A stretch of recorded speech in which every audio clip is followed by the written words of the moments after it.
Hello friends, welcome to my channel my dream you তুমিতে সবাইকে স্বাগতম। তোমরা সবাই কেমন আছো? আশা করি সবাই ভালো আছো, আর আমি অবশ্যই ভালো আছি। আর এই গরমে আমি নিয়ে এসেছি একটা আমের চাটনি, আমের প্লাস্টিক চাটনি, যেটা আর কি সমস্ত বিয়েবাড়িতে করা হয়। আর সেই পদ্ধতিতে আমি এত সুন্দর আমের প্লাস্টিক চাটনিটা বানিয়ে ফেললাম বাড়িতেই। তো প্রথমত আমাদের লাগবে একটা কাঁচা ন্যাংরা আম, মানে একটু টক থাকবে যে আমি। তো আমাদের এখানে এই আমটাকে ন্যাংরা আম বলে, জানি না তোমাদের ওখানে কী আম বলে, অবশ্যই কমেন্ট করে জানিও। তো এই আমটা আশা করি কারো বাড়িতে গাছ আছে অথবা বাজারেই পেয়ে যাবে। তো আমি এটা ভালো করে একটা ছুরি দিয়ে ছিলে নেব, নেওয়ার পর ওটা ভালো করে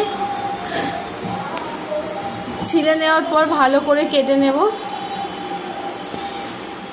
আর আশা করি সবার বাড়িতে এরকম গ্রেট করা মেশিন আছে।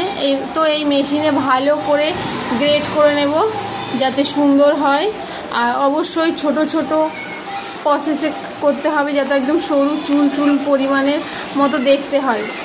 তো আমি ভালো করে আমার আমটা ঘষে নেওয়ার সময় একটা কথা বলি, যে আমার ভিডিও কে কোথা থেকে দেখছো অবশ্যই বলো। আর ভালো লাগলে লাইক, কমেন্ট, শেয়ার ও সাবস্ক্রাইব করে দিও। তো এটা আমার আম কোড়ানো হয়ে গেছে এদিকে কথা বলতে বলতে। তো আম কোড়ানো হয়ে যাওয়ার পরে এটা ভালো করে আমি একটু চটকে নেব, চটকে দেখব যে কতটা সুন্দর হয়েছে। আর এরকম মিহি মিহি করতে হবে যাতে খুবই সুন্দর লাগে। একটা কড়াই বসিয়ে নিয়েছি, আর কড়াইয়ে যে কুচি করা আমগুলো ছিল গ্রেট করা, ওই আমগুলো আমি ভালো ওখানে দিয়ে দিয়েছি। দেওয়ার পর একটু নেড়ে চেড়ে নেব।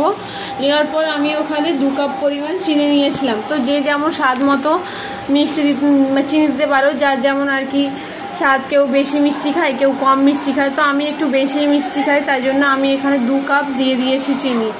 দেওয়ার পর ওটা ভালো করে আমি নেড়ে চেড়ে নেব। আর ওটা এমনভাবে নাড়তে হবে যেন পুরো চিনি আর আমটা ভালোভাবে মিশে যায়। তো আমি এখানে আস্তে আস্তে ভালো করে নেড়ে নিচ্ছি।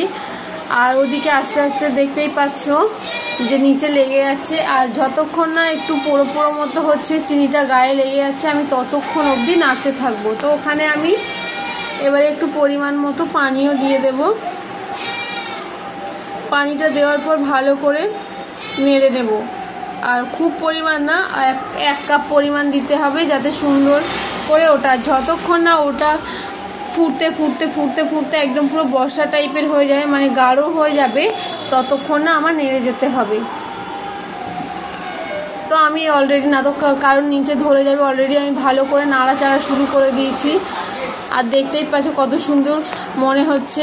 উপরে কুচি কুচি, কারণ আমি খুব কুচি কুচি করেছিলাম, তাই জন্য ওটা রকমই মনে হচ্ছে। এবার যখন ভালো করে বলক উঠবে তখন আমি ভালো করে নেড়ে চেড়ে নেবো, যাতে তলায় ধরে না যায়।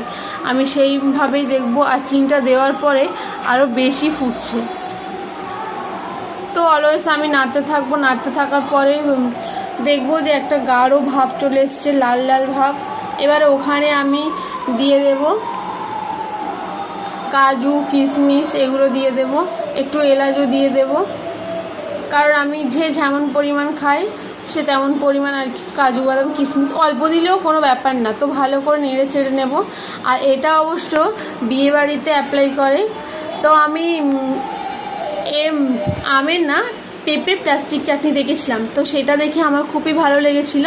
তো সেম পদ্ধতিতে আমি কিন্তু আমের চাটনিটাও বানিয়ে নিয়েছি। আর এটা আমাদের পাশে একটা বিয়েবাড়ি ছিল, তো বিয়েবাড়িতে ওই কাকুটা যেভাবে রান্না করছিল, আমি সেম সেইভাবে দেখে দেখে রান্নাটা করে ফেললাম। আর খেতে সত্যি বলতে এত সুন্দর হয়েছে, আমি মনে হয় এইভাবেই বানিয়ে খাইনি, কিন্তু অন্য টাইপের করে বানিয়ে খেয়েছি। তো এটা খাওয়ার পরেও আমার খুবই ভালো লেগেছে।